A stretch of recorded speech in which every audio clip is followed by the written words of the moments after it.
Hola a todos, muchas bendiciones de Dios y bienvenido a mis estudios bíblicos. Eh, Mi nombre es Ramón y soy de la Iglesia Adventista del Séptimo Día. Eh, voy a estar haciendo los estudios bíblicos. Quiero compartir con todo el mundo lo que yo he estudiado, cómo lo he estudiado y quisiera saber la opinión de ustedes, si tienen alguna idea diferente, alguna forma de estudiar diferente y, y compartir. Esta es la idea de todos estos estudios.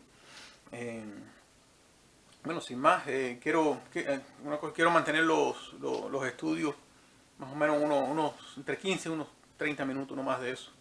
Así que voy a dividir todos mis estudios en ese tiempo, entre 15 y 30 minutos. Quería hacerlos en 10, porque no sé si los puedo cargar en YouTube, que sean más de 10 minutos, no sé, tengo que investigar eso. Pero bueno, sin más quiero presentar el primer tema, es acerca de los principios bíblicos que yo uso en lo personal para interpretar las profecías bíblicas y mantener una correcta interpretación de la escritura. El primer principio bíblico yo los escribí, hay varios principios, tengo como 8 principios bíblicos, pero estos creo que son los básicos, los que yo uso para principalmente estudiar las profecías. El primer principio bíblico es que Cristo tiene que ser el centro de la interpretación profética. Cualquier interpretación profética, no importa quién sea, si no tiene a Jesús como el centro de su interpretación profética, su interpretación lamentablemente es falsa. Y está engañado y engañando. Así que ese es el primer principio. El segundo principio que yo uso es el significado de los nombres en la Biblia. Dios y los hebreos en general le daban mucha importancia a los nombres de lugares, nombres de ciudades. Todo ello tenía una razón de ser, ¿ves? Y creo que mucha gente pasa por alto los significados de los nombres. Y creo que es un error muy grande. El tercer principio que yo uso, yo le llamo el principio de repetición y agrandamiento. ¿Ves? Dios da una profecía básica y de esa profecía se agranda, se repite y se agranda en otros capítulos. ¿Ves? Esta, por ejemplo, como ven aquí, se repite, se adicionan detalles que hay que ver y se agranda la explicación. Y esa explicación da una idea de lo que sucede en otras partes de la profecía, que solamente te dio una idea general de lo que fue. ¿Ves? Daniel 2, por ejemplo, se repite y se agranda en Daniel 7. Y Daniel 7 se repite y se agranda en Daniel 8 y 9. Y Daniel 8 y 9 se repiten y se agrandan con otros detalles en Daniel 10 y Daniel 11. ¿Ves? Daniel 12 es una explicación de Daniel 11. Y Daniel 11 es una explicación de Daniel 9 y 10. ¿Ves? ¿Entienden el principio? Lo mismo con Apocalipsis. Dios dio el Apocalipsis porque Dios quería detalles específicamente para ese tiempo donde no se habían perdido o la gente no se sabían. Entonces Dios da el Apocalipsis para adicionar esos detalles que faltaban. ¿Ves? Apocalipsis es una explicación de esto. ¿Entiendes? Y es una explicación de las otras profecías de Daniel, que son las mismas. Daniel y Apocalipsis es casi un mismo libro. Revelación es una explicación de Daniel. ¿Ven? Ese principio tiene que ir de la mano con toda interpretación profética. Y después les voy a enseñar por qué yo creo eso. el, el cuarto principio que yo uso para interpretar la escritura, que yo busco el sentido espiritual de lo que sucedió en la antigüedad. ¿Ve? Hay una aplicación mundial que es simbolizada por lo que ocurrió en la Biblia. En la Biblia ocurrieron muchas cosas hace siglos y siglos, pero eso se escribió para nuestra admonición hoy en día. Por ejemplo,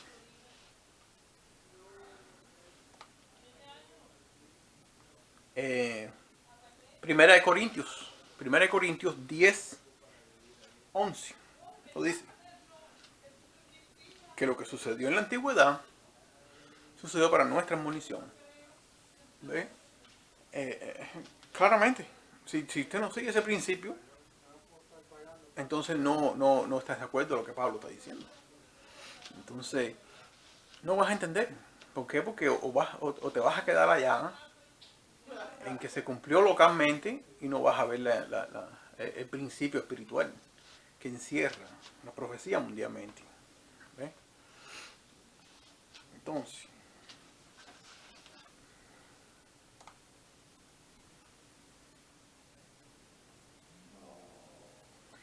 el significado de los nombres.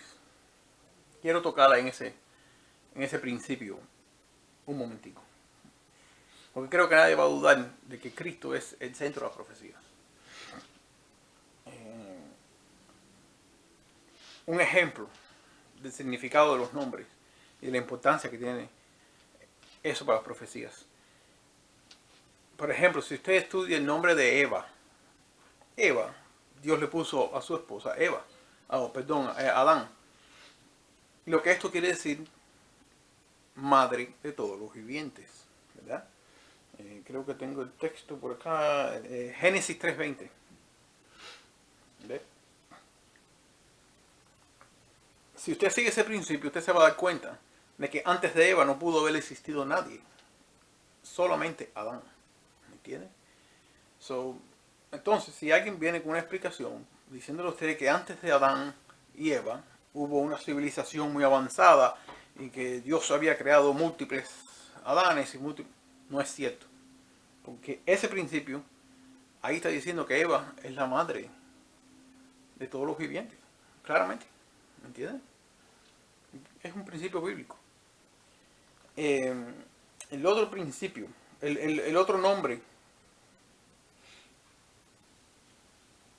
que yo quería tocar es el nombre de Mesías. La palabra, el título Mesías. ¿Ve? Mesías tiene un significado. Y quiere decir ungido, ¿verdad? En hebreo. Y es importante. Porque después vamos a ver una profecía que nos va a llevar hasta el Mesías, príncipe. ¿Ves?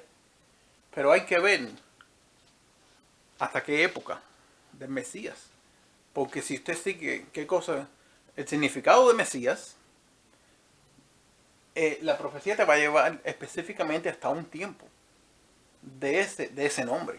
¿Ves? El nombre Mesías te va a dar un tiempo determinado para determinar el tiempo, un tiempo profético. ¿Ves? No se pudo cumplir antes, ni se pudo cumplir después. Tiene que ser hasta cuando Jesús se volvió el Mesías. ¿Me entienden? Proféticamente hablando. ¿Ve? ¿Ve la importancia? La otra importancia es, el otro nombre, por ejemplo, es el libro que queremos estudiar, que es Daniel. Daniel quiere decir Dios es mi juez. Y si Daniel quiere decir Dios es mi juez, ¿de qué usted cree que trata el libro? Estas profecías, ¿de qué tratan? Es de varios juicios. ¿Ve? Daniel, por ejemplo, Daniel 5, 26, 28 habla del juicio de Dios contra Babilonia. Importante. Importante juicio de Dios contra Babilonia. Importante. Cristo es el centro de eso. Si Cristo no está en el centro del juicio de Dios contra Babilonia, falsa interpretación. Habla, por ejemplo, habla revelaciones de Babilonia, de una Babilonia. ¿Ustedes creen que la Babilonia de revelaciones tenga algo que ver la Babilonia real y literal nos está enseñando el principio mundial y simbolizado por lo local. Nos está enseñando algo en el libro Juan, nos está tratando de decir algo acerca del juicio de Babilonia con la Babilonia espiritual, sin duda alguna. Y eso lo vamos a ver después en otro video.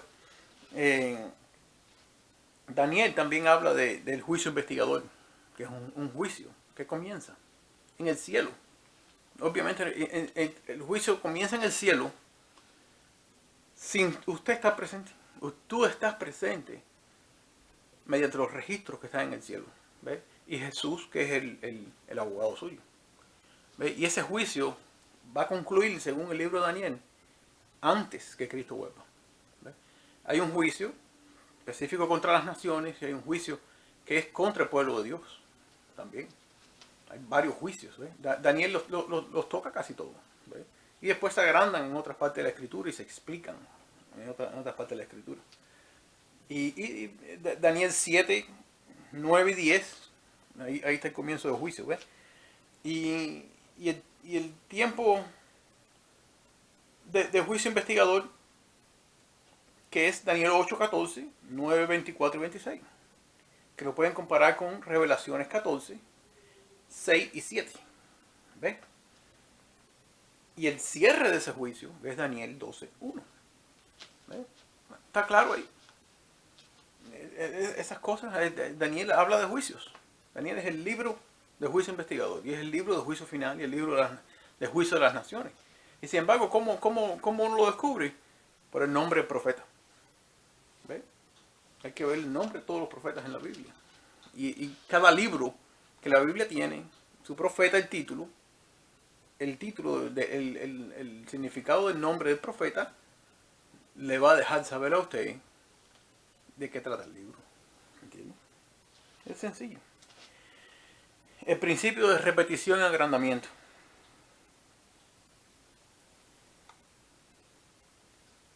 Por ejemplo,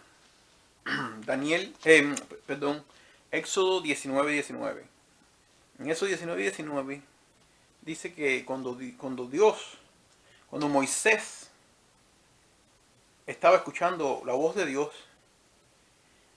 y estaba viendo su gloria, dice que Moisés dijo unas palabras, ¿verdad? Pero no dice qué cosa fue lo que dijo. Dice que simplemente Moisés hablaba, ¿ves? Estaba diciendo algo. Entonces, si nos quedamos ahí, el Viejo Testamento, eso es lo que dice el Viejo Testamento. El Nuevo Testamento no arroja luz sobre ese detalle. ¿Ves? Entonces no puedes encontrar la explicación de lo que sucede. Si usted va, por ejemplo, a Hebreos 12, 21, Pablo dice las palabras que Moisés estaba diciendo en aquel entonces. Y él dijo, estoy aterrado y temblando. Ve cómo uno va entrelazando la escritura y uno, mediante ciertos principios que son bases que no se pueden remover, usted entiende la escritura y Dios le va revelando las cosas, ¿ven? Pero propiamente dejando que la escritura sea su propio intérprete. ¿Cómo explicar la escritura a la luz de lo que está sucediendo en las noticias, ¿no? ni de lo que está sucediendo en el Medio Oriente, ni lo que está sucediendo en los periódicos? No, eso te va a llevar a una equivocación. Usted puede buscar lo que está sucediendo. Y si eso usted lo entiende en la escritura y está en la escritura, entonces es verdadero. Y usted puede seguir esas señales. ¿Ves? Pero tú no puedes coger lo que está sucediendo en el mundo para tratar de explicar la escritura. No, es al revés. Usted tiene que entender la escritura. Entonces usted compara lo que está sucediendo y dice, bueno, espérate. Porque aquí hay una señal. ¿Entiendes? Porque si no, usted va a caer en errores garrafales. Y va a estar perdido. Para allá, para acá, para aquí, para allá. Y nunca va a estar centrado en la escritura. ¿Ves? Entonces, por ejemplo, Daniel 2. Es el otro ejemplo. Daniel 2. Sienta las bases de Daniel 7, el 8, Daniel 9, 10, 11 y 12.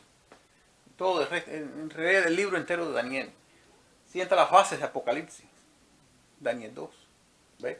Dios da una revelación básica ya sea basado después, por ejemplo, en el profeta, que no entiende cierta sección de lo que Dios le reveló y le pide más luz al Señor, o que Dios en su sabiduría, Él da la luz después, sabiendo que sus hijos van a necesitarlo. ¿Ves? Por eso, en ciertas épocas de la historia, no todo el mundo estuvo equivocado. La gente tuvieron cierta luz, que es lo que Dios le permitió entender, y en otra época, otra luz, y eso fue lo que... No es que la gente se equivocaron y que esto fue así, no, es porque por periodos Dios permite que la luz vaya aumentando y aumentando hasta que el día esclarezca. ¿Ves? Y entonces, cierta gente entendieron Daniel 2, no entendieron Daniel 7, o no entendieron las 2300 tardes y mañanas, como le pasó a Daniel. ¿Me entiendes? Que no entendió cierta sección de su propia revelación. ¿Ves? Pero no quiere decir que Daniel estaba equivocado por eso. Los discípulos no entendieron la misión de Cristo. La entendieron después. Para ya 40 días después de la resurrección fue que la vinieron a entender. ¿Ves? Porque si lo hubieran entendido, se hubieran quedado allí junto a él en la cruz del Calvario. No había ni uno. Creo que Juan nada más creo que era el único. ¿Ves? Y tampoco había entendido bien la Escritura. Ninguno de ellos. Ni Juan el Bautista había entendido tampoco su misión propia. ¿Ves? Porque la luz va en aumento, va en aumento. ¿Ves? No quiere decir que la persona se equivocó. No quiere decir que los discípulos eran falsos. Lo mismo que sucede hoy en día. Nosotros damos humanamente ciertas explicaciones y entendemos ciertas posiciones de la Biblia, pero la luz va en aumento. ¿Ves? No tenemos todo la comprensión de lo que Dios, no es casi imposible, de lo que Dios quiere darnos. ¿Entiendes? Y creo que ese principio está claro. No sé si alguien tiene dudas con respecto a eso, me deja saber. Pero el principio de repetición y agrandamiento. ¿Ves?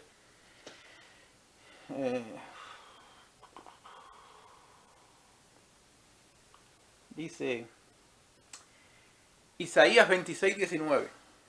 Lean ese pasaje. Que eso es concerniente al regreso de Cristo. Y algo que los redimidos van a decir. ¿Ves? Pablo habla con respecto a eso y adiciona detalles. ¿Ves? Déjame buscar, déjame leerlo. Isaías 26:19. Isaías 26:19.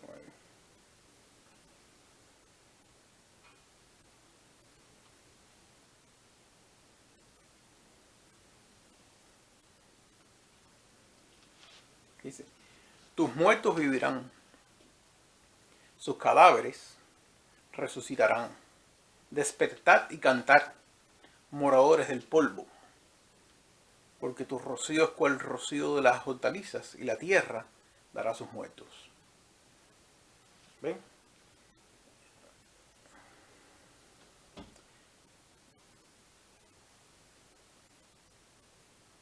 Despertad y cantad.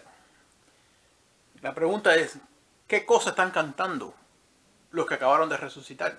¿Ves? Si usted se queda en Isaías nada más, no va a entender. No. Dice que cuando los redimidos resuciten en la segunda aparición de Cristo, van a cantar, van a decir algo, van a cantar. ¿Me entiende? De júbilo. Pero Isaías no dice qué cosa es. Si usted no aplica el principio de repetición y agrandamiento, usted no lo va a entender. Hay que buscarle en la escritura donde se agranda ese pasaje. ¿Ve? Si usted busca 1 Corintios 15, vamos a buscar 1 Corintios 15, y ya voy casi a concluir. 1 Corintios 15, 54-55. 1 Corintios 15, 54-55. Dice, y cuando esto corruptible se haya vestido de incorrupción, y esto mortal se haya vestido de inmortalidad, entonces se cumplirá la palabra que está escrita. Sorbida es la muerte en victoria. ¿Dónde está? Eso es lo que van a cantar ellos. Y lo que vamos a decir nosotros. ¿Dónde está, oh muerte, tu aguijón? ¿Dónde, oh sepulcro, tu victoria? ¿Ves? Eso es lo que nosotros vamos a decir. Porque cuando Dios nos devuelva la vida, nosotros vamos a decir, ¿dónde está sepulcro tu victoria? ¿Dónde está? No venciste. ¿Ves? ¿Ves cómo Pablo usa a Isaías y él explica bajo inspiración divina lo que vamos a decir? ¿Ves? Dice, oh muerte, ¿dónde está tu aguijón? Oh sepulcro, tu victoria. ¿Ves?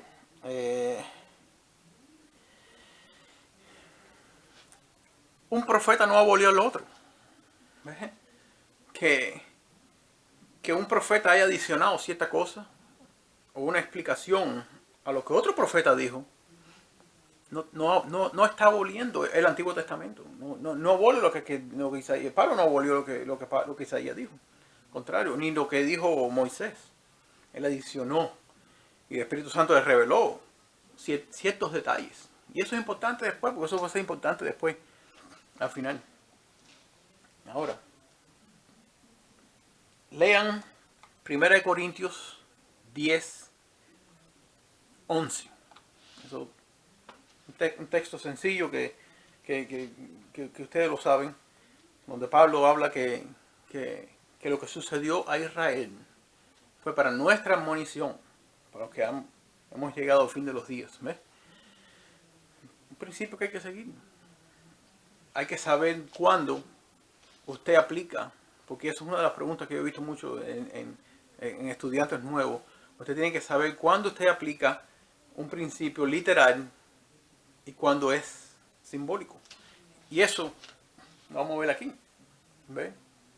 ¿Cuándo aquí es literal y cuándo es simbólico?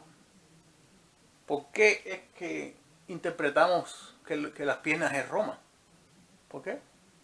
¿Por qué no puede ser China o Rusia o Turquía?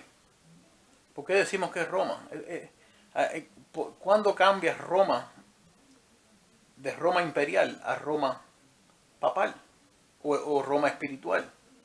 Porque Roma y Babilonia son lo mismo. Es prácticamente lo mismo, ¿me entiendes? Es la misma persecución. Son dos persecuciones al pueblo de Dios que van a existir. Ya una sucedió, que fue la Edad Media. La otra está por suceder. Y está pronto por suceder. No ha sucedido porque el Señor por su misericordia está aguantando los vientos. Pero hay que saber por qué los pies decimos que es Roma. Y por qué, y dónde, aquí, por qué es que decimos que en los pies, ¿ve? En los pies decimos que es espiritual y no es literal. ¿Entiendes? En cierta forma es literal porque son personas literales de lo que estamos lidiando, ¿ves? Y naciones literales. Pero cierto cumplimiento de esa profecía cambia de ser Roma física y literal a Roma espiritual, ¿ves? Que Juan le llama Babilonia. ¿Entiendes?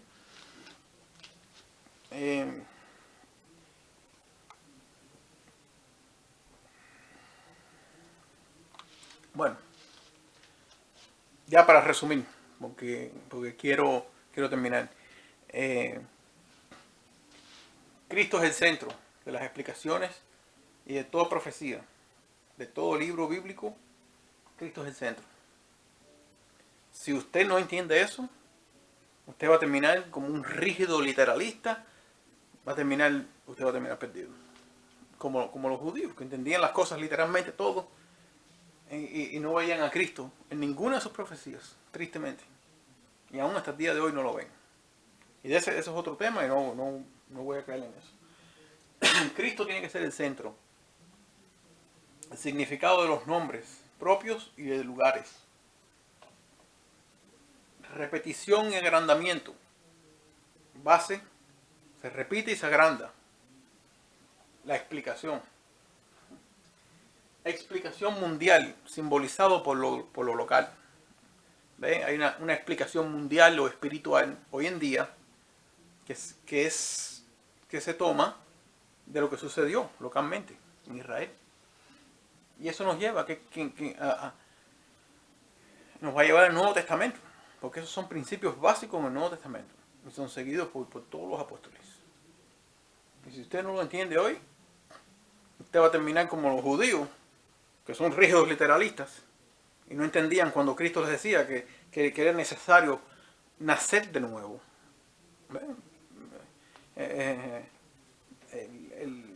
El fariseo, no me acuerdo su nombre, Nicodemo, no me acuerdo cómo que se llama él, que no entendía, era maestro de la ley y no entendía el sentido espiritual de lo que Cristo le estaba diciendo. Cristo no estaba diciendo que había que nacer físicamente nuevo, era el nacimiento espiritual, porque el reino de Dios es espiritual. Y ahí les estoy dando una clave de cómo es y cuándo que las cosas son cambian de lo literal a lo espiritual. ¿Ves? Todo es basado en el reino de Cristo, el cual comienza espiritualmente. Después va a terminar físicamente en este mundo. Pero ahora, por un tiempo al menos, es espiritual. Se nace en el reino de Dios espiritualmente. Por tanto, Babilonia es espiritual, el templo es espiritual, Israel es espiritual, Armagedón es algo espiritual. ¿Ve? Primero. Aunque todas esas cosas en detalle después lo vamos a ver, porque aquí lo vamos a tocar todo después, capítulo por capítulo. Y vamos a entrelazar el Apocalipsis.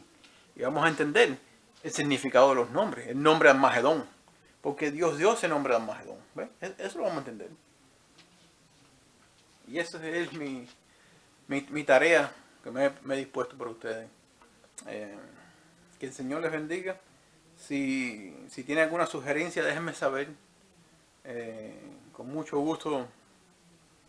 Para mejorar el video, este es el primero. No, en realidad no sé cómo de otra forma hacer estos videos. No manejo muy bien la tecnología.